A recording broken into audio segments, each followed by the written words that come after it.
Hello everyone, the Instant Camera Guy here. If you are a beginner to the world of Polaroid photography, especially the world of instant folding SLRs, such as the SX-70 and SLR-680 series, well, then this might just be the most important video that I ever do.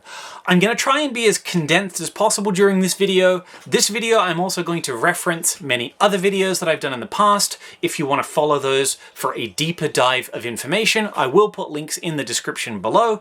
But the reason that I'm going to do that, I don't want to repeat myself here, covering information that I've already covered in depth on this channel, because if I did that, this video would probably end up being 3 hours long. Now, for those that have ADHD or are simply not interested or don't have the attention span to listen to the entire thing, I will put timestamps in the video below so that you can, select and pick and choose the areas of information that you think are the most appealing. But what I want to do in this video is to just run through, I guess, a basic summary of all the differences in terms of SX-70 models. And I'm doing this because genuinely trying to find good information on this is nearly impossible if you're a beginner. There's so much out there, and there's so much out there that's just plain wrong, or based on misinformed opinions, or is just kind of like half correct information whereby, maybe someone's conclusion is correct, but the way they've gotten to that conclusion is incorrect. And there's just so much misinformation that I see, and it's part of the reason that I started this YouTube channel, was to try and, I guess, give people an objective opinion based on how these cameras are actually constructed and how they're performed, and based on my years of repair experience, instead of, incorrect information. Because it's my experience that instant photography, especially Polaroid photography, more than any other type of film photography, is just filled with bad advice. I've been shooting film for many years, before I even started with Polaroid film, and generally, if you go on like a film photography forum, like most of the advice that you get is pretty factually accurate, like when it comes to shooting film, rangefinders, SLRs, all that kind of stuff. When you dive into the world of Polaroid photography, it becomes very murky, and I think that's for a lot of reasons. First of all, Polaroid film tends to be, the type of people that shoot Polaroid film are not necessarily photographers, because these cameras are, point shoot, like they don't generally attract people with a lot of technical knowledge. So I think that's one factor, but I think far and away the most important reason that facts are so hard to come by with these things is because Polaroid as a company just went through so many changes and ownerships after the 1980s. And I believe a lot of that institutional knowledge, a lot of the original factory repair technicians gave up, sold their tools, threw out their documentation, and as a result, getting mainstream knowledge of the kind of really intricate stuff that you need to know, it's very hard to come by. Early attempts by, for example, the Impossible Project, the company that reinvigorated the original Polaroid factory in the Netherlands and started producing new film again, they were some of the worst offenders at just creating myths out of nowhere. And it's not something that was based out of malice, but it was based out of the fact that they were a ragtag operation, and the people writing the blogs, the web team, were quite often not chemical engineers, and they weren't camera engineers, and they didn't have a lot of technical know-how. They were web developers. And so a lot of the advice that they put out in those early days it doesn't make a lot of sense, and that's a trend that has continued. Well, hey, just quickly, Jake from the future here. I wanted to just interrupt with this little edit as just a bit of an example as to the types of misinformation that are available online in the Polaroid sphere. There are so many websites that list the Polaroid Impulse AF as having an f9 lens. And you'll often see people say that the Impulse AF is better than other Autofocus 600 type cameras because it has a faster lens. That is not true. At all. I believe what's happened is someone has realized that the Impulse AF series has a triple element lens, and they've tried to find specs for it, and so they've used the earlier model Pronto cameras, which also have a triple element lens, as the basis for finding their information. These have an f9 lens, absolutely. These do not. The lens is nowhere close to being a similar design. This is a triple element front helicoid facing lens. This one is a triple element lens with a inside disc that rotates with different focus zones. So all the pieces of plastic are actually fixed in the same position. The aperture of this lens is actually closer to about f14 or so. It is the same lens and shutter design that is in the Polaroid 660 AF. If you don't believe me, feel free to get a set of calipers, measure the lens cells between the Impulse AF and a 660 AF, and you will find that they are exactly the same, but so many people online list these as having an f9 lens. It's simply not true. And it's also not true that, you know, they're going to give you better photos because the lens is faster, but I've seen that written online multiple times. So just as an example. So with all that in mind, I really wanted to just go over a bit about the different models, because one of the most common questions I get asked, and I've been asked this 3 times this week, which is what spurred me into doing this video, and that is the question of which SX-70 is best. This is a question that comes up quite often on various different forums. It comes across, you'll come across it on Reddit, on like the Instant Camera Facebook forums, SX-70 Facebook forums.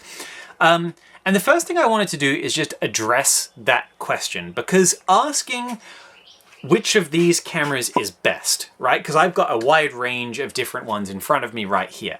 If you ask the camera which camera is best, this is kind of like asking what screwdriver is best? In that there are just lots of different versions of them, and they all do kind of different things. It's kind of like going into a car dealership, and you say, look, I'm in need of a car. Which car is best?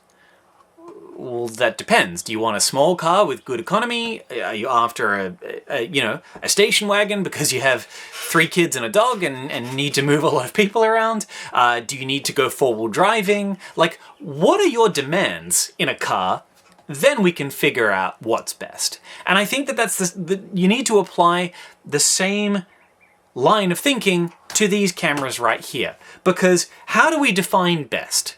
What does best mean? Does best mean the most features? Does best mean the best looking? The most historically relevant? The blackest? Does it mean has autofocus? Does it mean, takes the sharpest photos? Like, what do you mean by best? Is it the most reliable? Does best mean the lightest? The most compact? So the first thing that you need to ask yourself when it comes to this question of which of these SX-70s is best is, well, what does best mean to you? And when you ask that question, you'll be able to then figure out what it is that you want to get out of a camera. Now, the main thing that I want to drive home here is that when it comes to these cameras actually performing, when it comes to these cameras' ability to take a photo and have a sharp image produced, right? When it comes to actually taking a photograph, every single one of these cameras here is exactly the same. So in terms of which is best, which one will take the sharpest photo, well, they are all identical. Every single one of them. And that is because each of these cameras uses the exact same lens. These cameras use the same 116mm f8 4-element glass Tessar design. It literally did not change from 1972 right up to the end of the 1980s when they stopped making the SLR 680. Optically, these cameras are entirely identical. The only difference in lenses between some of the earlier models and the later models is that instead of being made out of metal, as this lens cell is in my hand, they started making them a bit cheaper, so they made the outer part of the lens, so the actual, not the glass bits, but the actual outer casing, the helicoid, they started making that out of plastic. But the actual glass is the same. Now, quite often, the SLR-680, if you dive deep on forums, the SLR-680 is said to have produced sharper photos. That has nothing to do with the SLR-680. As I said, and I'll reiterate again, the lens is the same.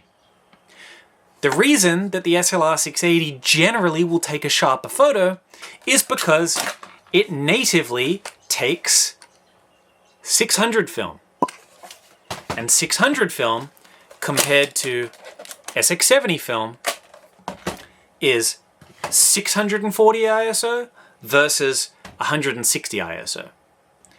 And what that means is just because the film is faster, the shutter and aperture system uses a faster shutter speed and a smaller aperture, and that just naturally results in sharper photos. But here's the thing. Any SX-70, all of these models here that you see before you can be modified to take 600 film. They don't need to shoot SX-70 film.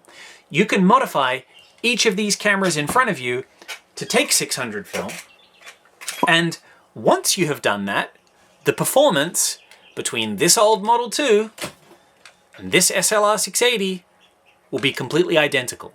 There will be absolutely no way to tell them apart. Because, and again, if I haven't made this clear already, the lens is exactly the same. So really, the differences between these models from a user perspective, not from a technician's perspective, because there are lots of tiny little different variations in how these cameras are assembled, which only I would really need to know about, right? But from a user perspective, the main difference between each of these models is the color that they come in, the finish, whether it's ABS plastic or metallic foil coated polysulfone, and the difference is in the features that the camera has. Early Model 1, the classic chrome and tan, is basically as you see it here. Chrome, tan leather. Then, in about 1974 or so, Polaroid decided, well, these were very expensive to produce because of their leather finish and chrome shiny trim. So they started making them out of ABS plastic using synthetic vinyl skins, which crumble away into dust, so this one will need to be replaced. This is unrefurbished. They also did an ivory version, so this is white ABS plastic, but these two are functionally the same. They also released the Model 3, which is the only outlier here. I'll talk a little bit about that very briefly, but I've made an entire video series documenting the Model 3 if you want extra information. And then after the Model 1 and the Model 2, in 1977, they released the SX-70 Alpha. The SX-70 Alpha, as far as the user is concerned, is exactly the same, but you get strap lugs and a tripod socket at the bottom. By 1977, each of these cameras had numbers around the front of the lens. The very first models had lines. They started introducing those numbers around the Model 2. So this Model 2 has it. Not all Model 2s, some of the white ivory cameras will still have lines. It just depends on what parts the factory was assembling them with. But yeah, you guys with me so far? So the Model 1, the Model 2, no tripod socket, no strap lugs. The Alpha, tripod socket, and strap lugs. Then in 1978, they took the Alpha one step further and produced the SX-70 Sonar, which has autofocus. Now, far and away, one of the most common questions that I get is, can you add autofocus to another one of these cameras? The answer is technically yes, but no, not in the way that you think. Unfortunately, the way that Polaroid implemented the autofocus design makes it look like an add-on attachment. It makes it look like you can remove it, but trust me, this part is firmly attached. I know it kind of looks like a flash bar, right, that you can remove, right? So here is the shutter housing from an SX-70 Alpha. As you can see, it has this flash socket at the top. Well, if we have a look at the shutter housing from an SX-70 Sonar inside, we can see it has an idler gear, we have room for ribbon cables, we have an area where that mechanism can attach to. So, no, you cannot just add autofocus to one of these earlier cameras. If you want an automatic focusing camera, you will have to find an autofocusing camera. You can take the entire shutter off and put it on one of these cameras.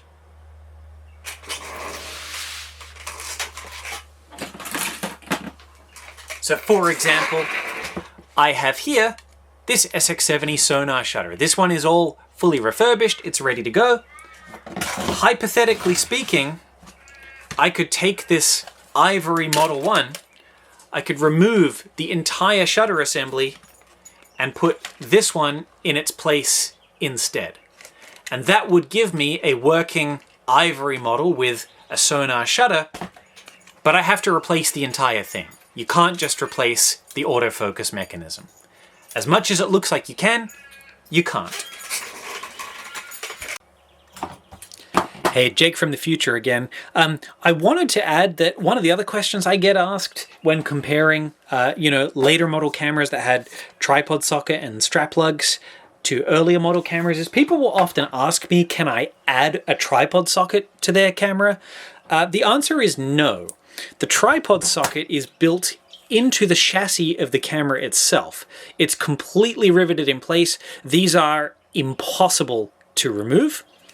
You cannot take one of these and install it in an earlier model camera. I mean, I guess technically you could, but it would involve an insane amount of engineering. You would not only need to come up with different ribbon cables, because the cables are shaped in a different way so as to accommodate the tripod socket, but you would need to drill holes, the camera would need to be taken apart, you would need to somehow press it in. It would just be way too hard. The much easier way of doing it is, of course, finding a camera that has a tripod socket from factory. Adding strap lugs is a little bit different. So the strap lugs are built into the body panel, and these are just simply held in place by 4 screws. So if you had an early model camera, such as, let's say, this Ivory Model 2, we could add strap lugs if we were to use this chrome panel here. We would need to remove this and install this in its place. Now, it does have a hole here for the tripod socket, so when you do those kind of modifications, you do need to, what I do is I use JB Weld to completely seal up that hole so it's completely flat at the bottom, effectively filling in that void. But once you've done that, you can absolutely get away with that. But yeah, the thing that you need to remember though is that the finish of the panel that you're getting the strap lugs from may not necessarily match your camera. Quite often body panels had different shades of chrome. So for example, if we can compare the two, this Model 1 camera has a very shiny chrome, whereas the later cameras have a very dull chrome. So adding strap lugs to this Model 1, for example, would certainly be possible, but you end up with a different finish on the chrome. So adding strap lugs, definitely possible, but visually may not be a very cohesive thing to do. Adding a tripod socket, though, nearly impossible, at least doing it in a way like the original is mounted. So, after the Sonar camera came the SLR-680. Now the SLR-680, for all intents and purposes, as far as features that a user is concerned about, the SLR-680 is just an SX-70 Sonar, but they have added a built-in flash. That's about it. The other thing is, obviously, this takes 600 film natively instead of SX-70 film. So it takes that higher ISO, 640 ISO film instead of SX-70 film. However, these two cameras share a lot of parts. In fact, the PCB in between these models is effectively identical.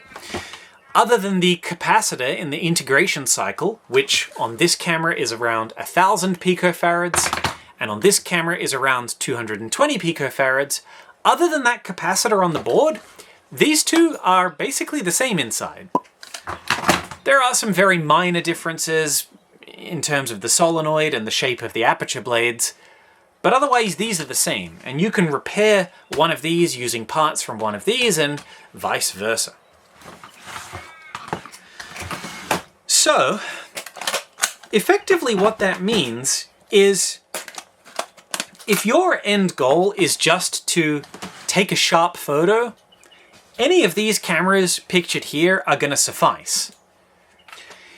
And it really just depends on what features you want in the camera, because each feature has its own pros and cons. Autofocus, for example, is really cool. It's very quick. I'm not sure if this camera works because it needs to be refurbished. Yeah, there we go. So autofocus is very nice. It can focus from infinity down to about 10 inches in less than a second or so. And obviously that's a very handy feature to have. Autofocus on these cameras uses Sonar, hence the gold dish. It is powered by sound waves. However, we must consider that if we add automatic focusing, well, we add a whole bunch of other parts. Okay? So, when you add autofocus to a camera, you add a lot of complexity.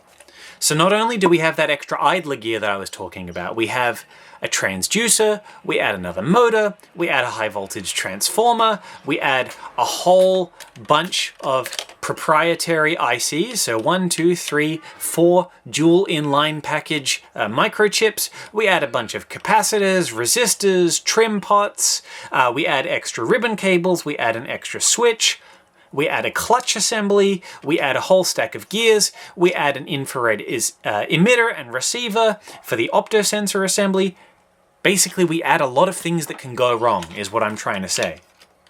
I don't often have warranty return issues, but when I do, you can just about bet your ass that it's a Sonar camera. And something inside the Sonar mechanism, through no fault of anyone, not my client's fault, not my fault, just because of age and wear and tear, something has gone pop and the autofocus fails.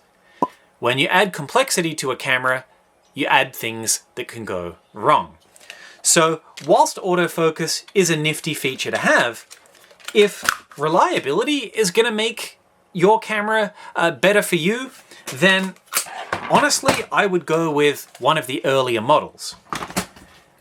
The Model 1, for example, these came from the factory with probably the most flaws, which I'll talk about in a minute, but ironically these are the easiest to fix because these are held in place entirely with screws and removable parts.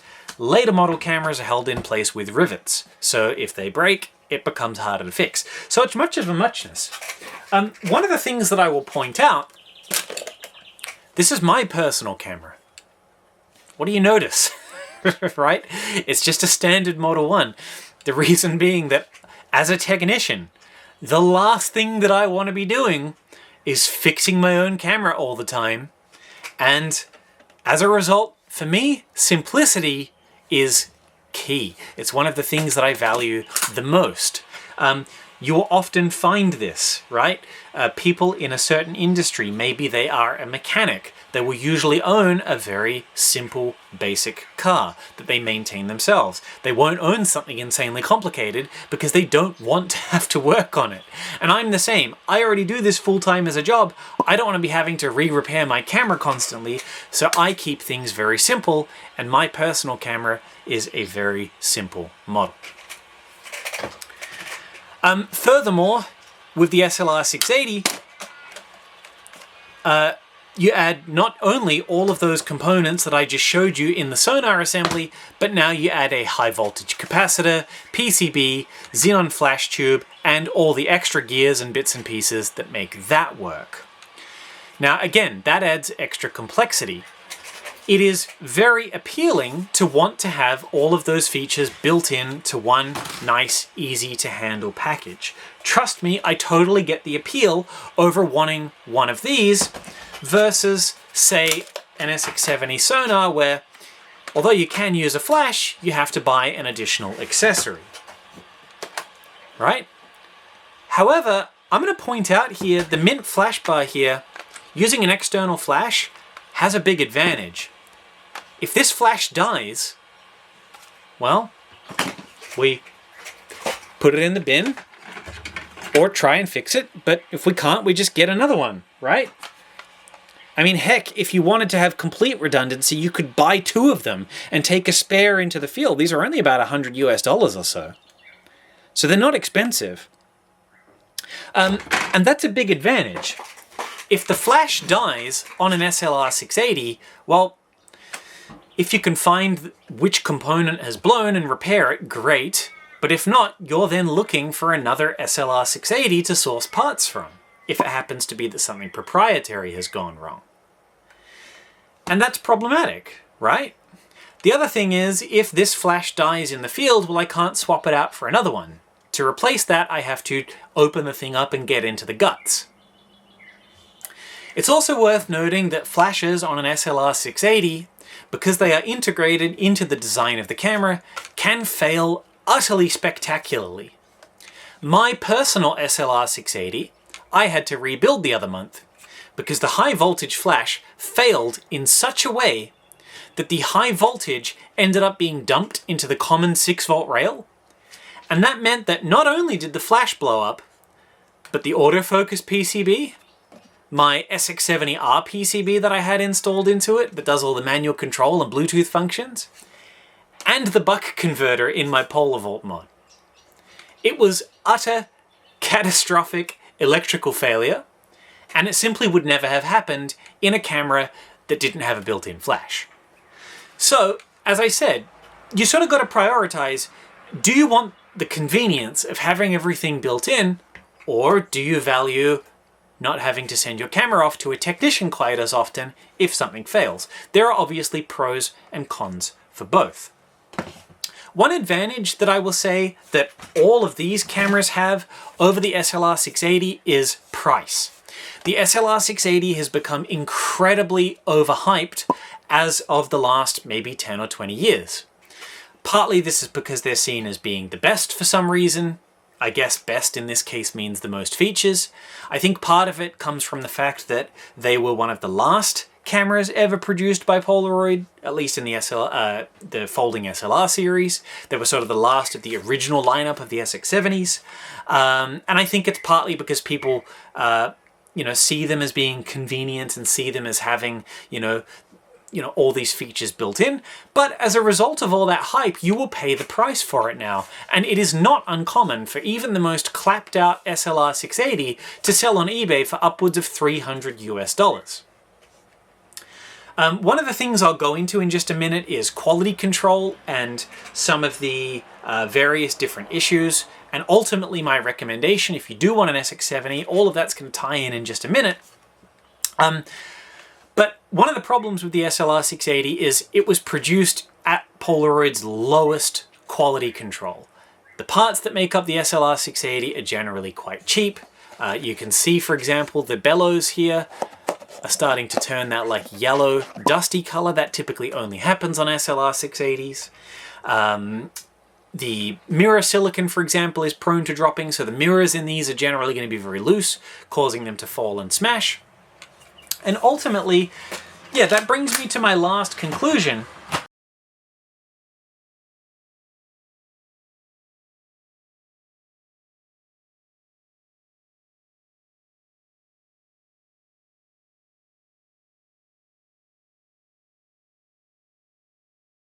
The best SX-70 is one that has been fully overhauled and refurbished. Now, I've done lots of videos about that, where I've dived into a great amount of detail as to why that is so important, so please feel free to watch one of those if you want the fullest picture. But in a nutshell, it is as follows. The original 1972 Chrome and Tan SX-70 was rushed to the market.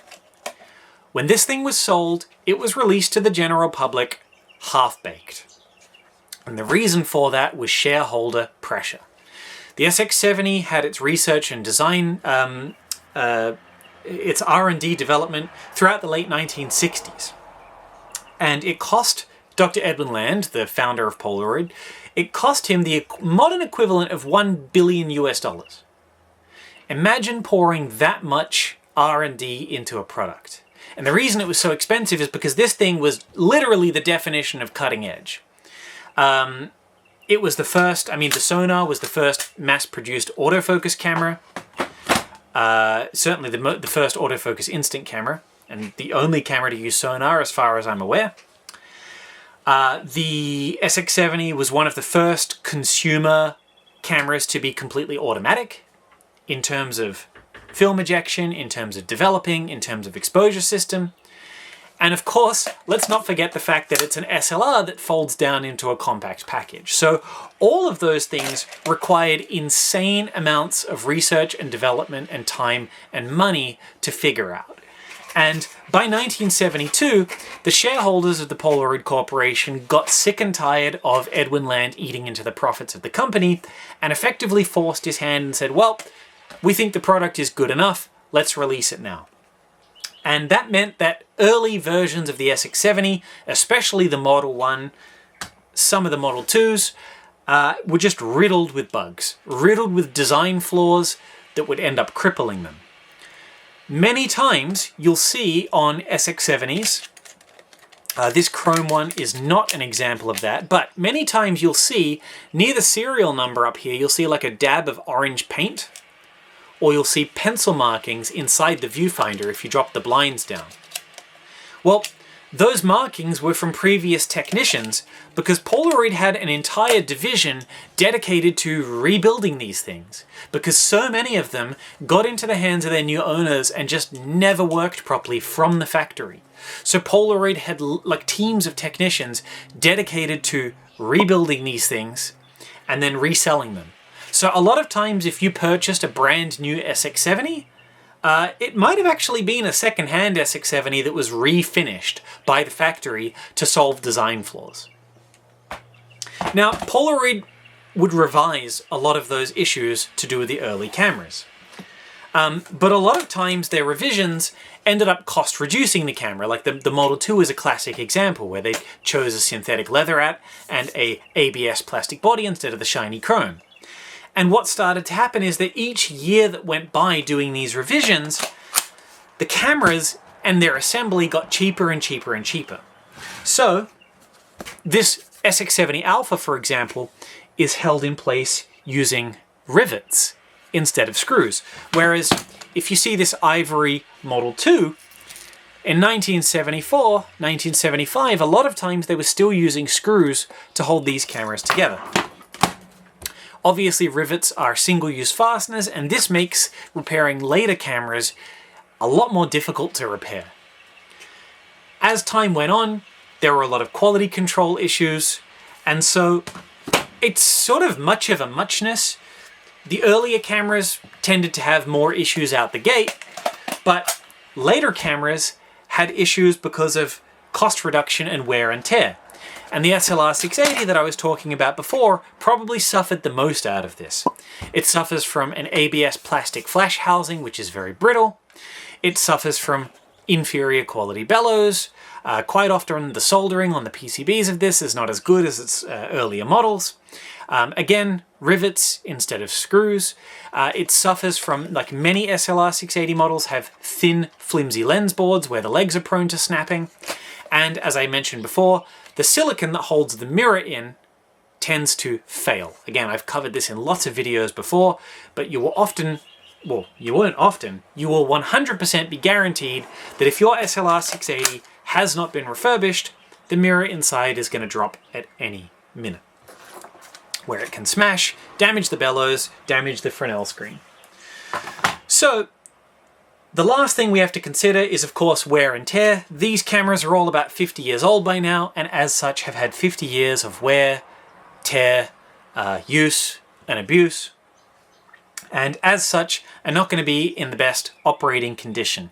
It is just ridiculous to expect a 45-year-old camera to still work as good as it did when it was brand new. And I think if you guys want an example of that, just listen to how tired this old SX-70 Sonar sounds.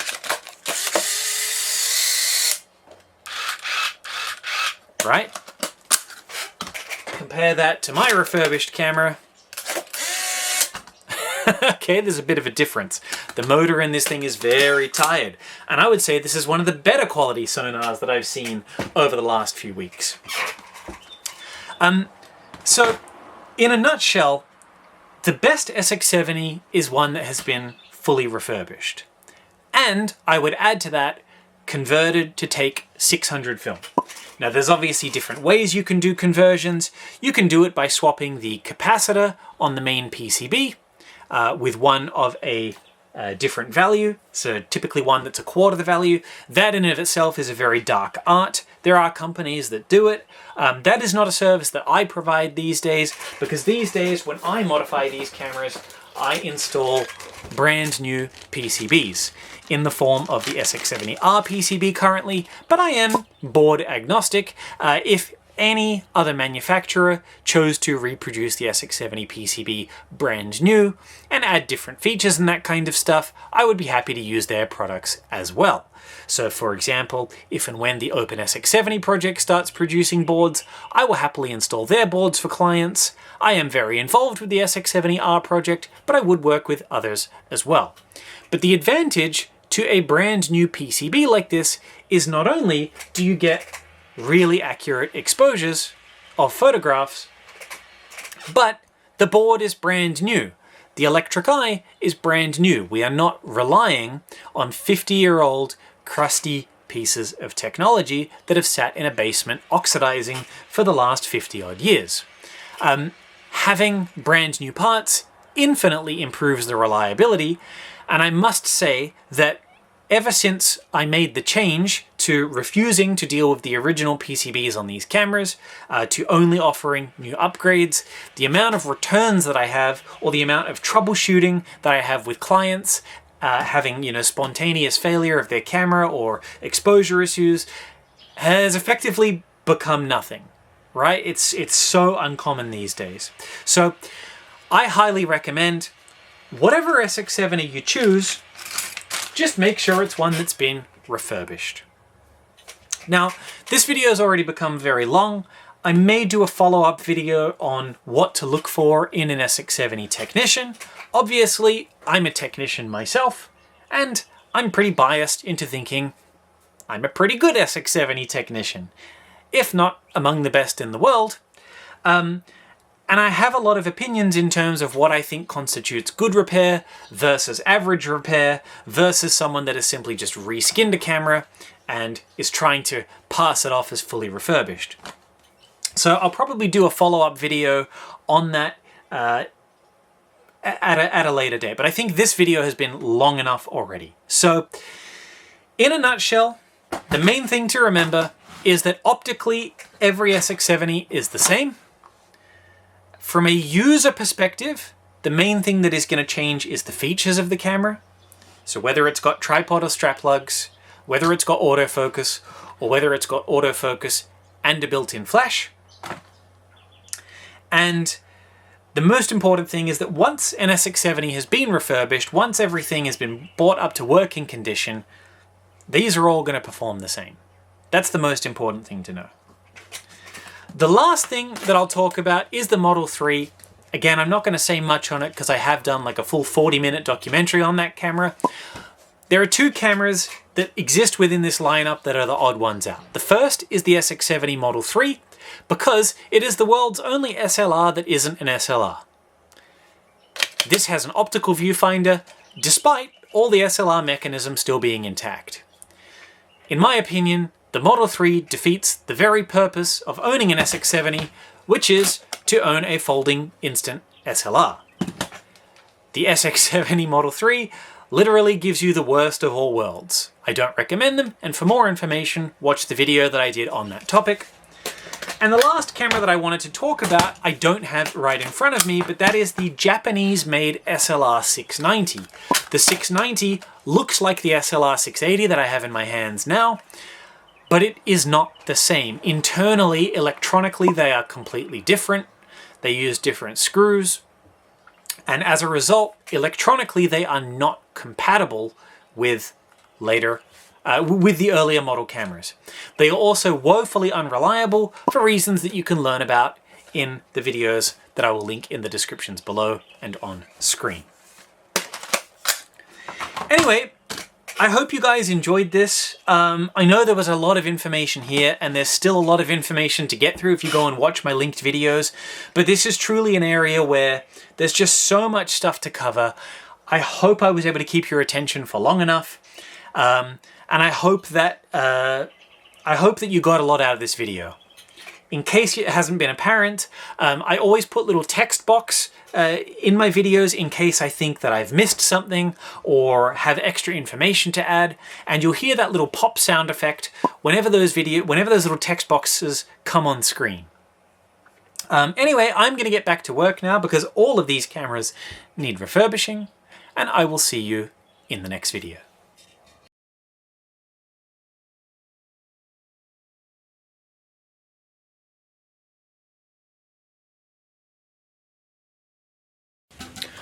Alright guys, one more bit of information that I wanted to add. I know I tried to keep everything at the start of the video fairly basic by explaining that different models of SX-70s are effectively all the same, it's just that they add or change different features.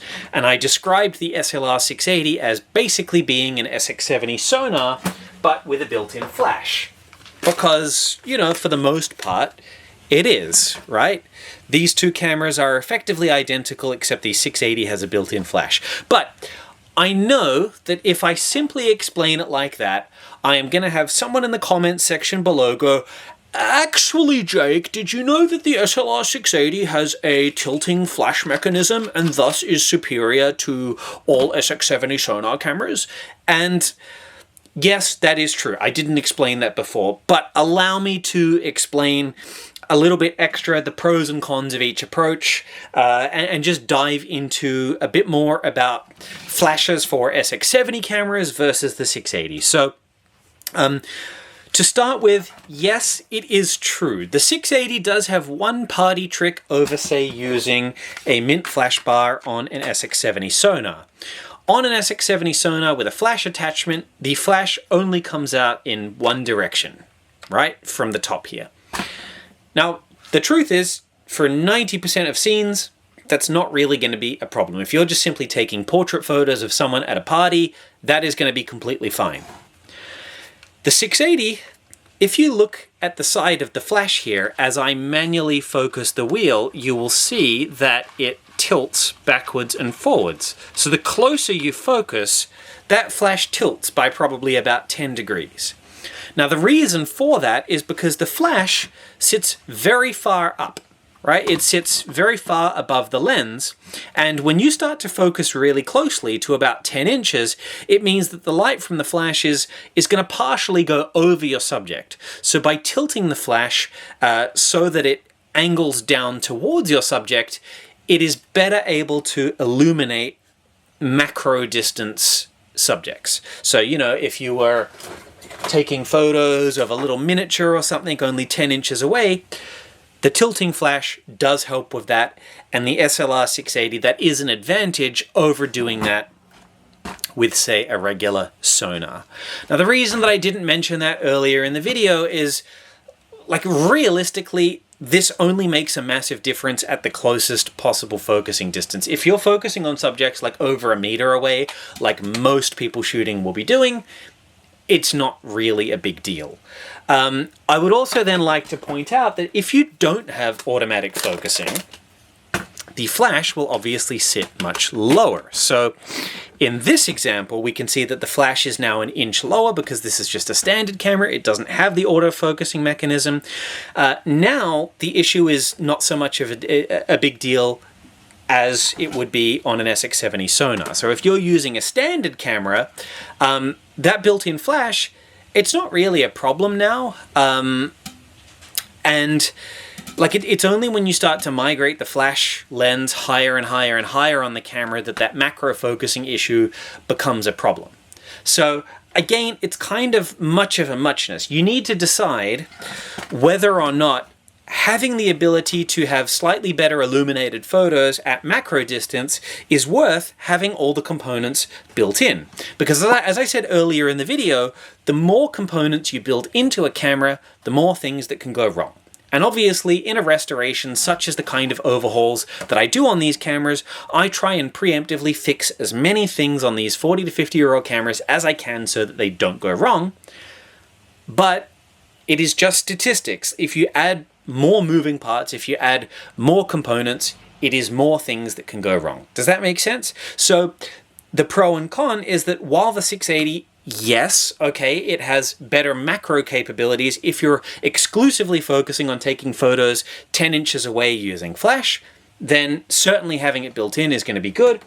But the downside is, again, if this flash dies, it leaves you with a camera that has no built-in flash. Whereas if the flash bar dies, well, get yourself another one. They're not that expensive at all. You could buy another mint flash bar for less than the price that it would cost a technician to fix the 680's flash. I can guarantee you that. So having the flash be removable not only saves space when you don't want to use flash, right? Because you can remove that part from your camera and save yourself an inch, but it makes it easier to replace if and when something breaks. You know, let's say you're at a party, someone spills a beer on your flash, it breaks it, it fries the circuitry. You can get another one very easily. You don't need to send it away to a technician such as myself. If that same thing happens to your 680, someone spills a beer on it, it fries the flash, well, the camera is pretty much going to be screwed until you replace the parts that have failed. So it is pros and cons. The last thing that I wanted to touch on is you will have some people say that the 680 has a more powerful flash. They'll say, oh, when I use a mint flash bar on my SX-70 Sonar, my photos are really dark. They're much brighter on the SLR 680. Now, I have covered that in great detail. If you watch the last half an hour of my episode that I did on the mint flash bar, I do describe how the flash aperture assembly works in an SX-70. Sometimes, regardless of the model, sometimes those flash cam followers fail and it results in the aperture produced during a flash photo just simply being the wrong size. Sometimes they're too big and you'll get a totally washed out flash photo. Other times that aperture that the flash makes, the shutter makes during flash is going to be too small and your photos will be too dark. It's not necessarily a problem to do with the mint flash bar. These are plenty bright, but it is technically true that the SLR 680 does have a slightly brighter flash than an SX-70 Sonar, but there's a but to that, and I'll explain that in a second. So, if we get an SX-70 flash, like this Polatronic here, this was designed for the SX-70 series of cameras. Inside this big flash, the reason that this is so big is this contains a very large capacitor, which is rated for about 300 to 400 volts, and it contains a whopping 1,000 microfarads worth of capacity. It's a really large capacitor. This is a huge high voltage capacitor. The same thing applies to third-party flashes, such as this tourist flash, right? The reason that the battery compartment and the base, the thing that clips to the base of the camera, the reason that that is so large is because it contains a very large flash capacitor. Again, this would be around 1,000 microfarads.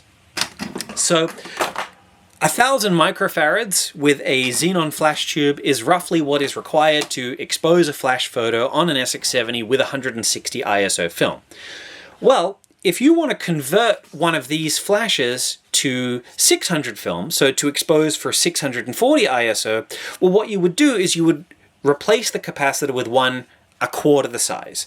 So that means that the capacitors in these, if we wanted to 600 modify these flashes, instead of being 1,000 microfarads, we would use 250 microfarads. So we'd still have a very high voltage flash capacitor, but it would be 250 microfarads instead of 1,000. So a quarter the value, and then this flash would correctly expose for 640 ISO film.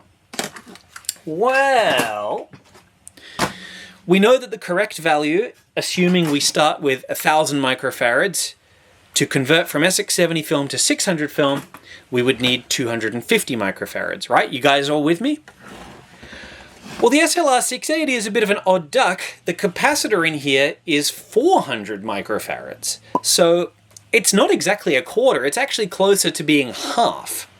So another way of saying that is the flash inside a Polaroid SLR680, instead of being a quarter as powerful as an SX-70 flash, it's about half as powerful. So technically it is correct to say that the SLR680 has a more powerful flash than the Mint Flashbar, right?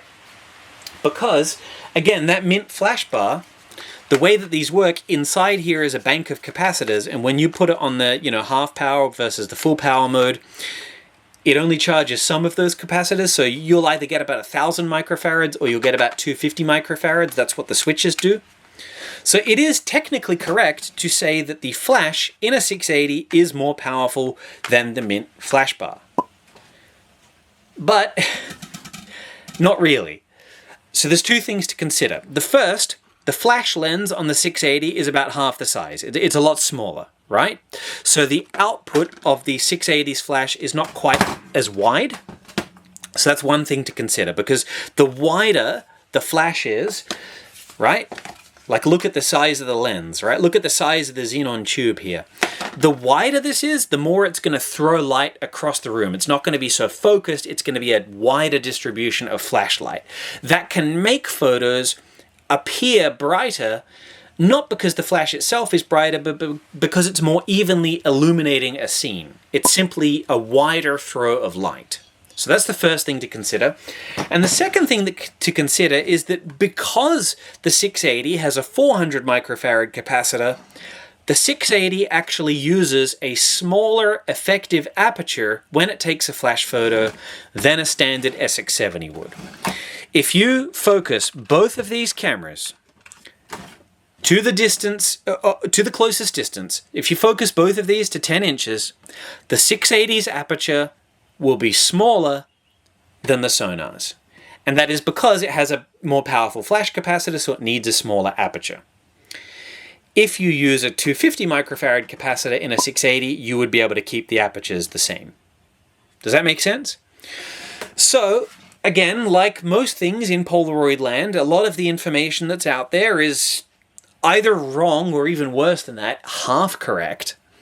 And so, yes, it is true. The 680's flash is technically more powerful than any flashes made for the SX-70, but these flashes have wider lenses, so it's got a more wide distribution of light, and it doesn't really matter so much in the 680 because it's designed to use a smaller aperture to compensate for that anyway. So really all that means is that the 680 might be more powerful in a scene very far away if you were to like really crank the aperture wide and shoot at infinity, which is like not something you would ever really do with a flash anyway.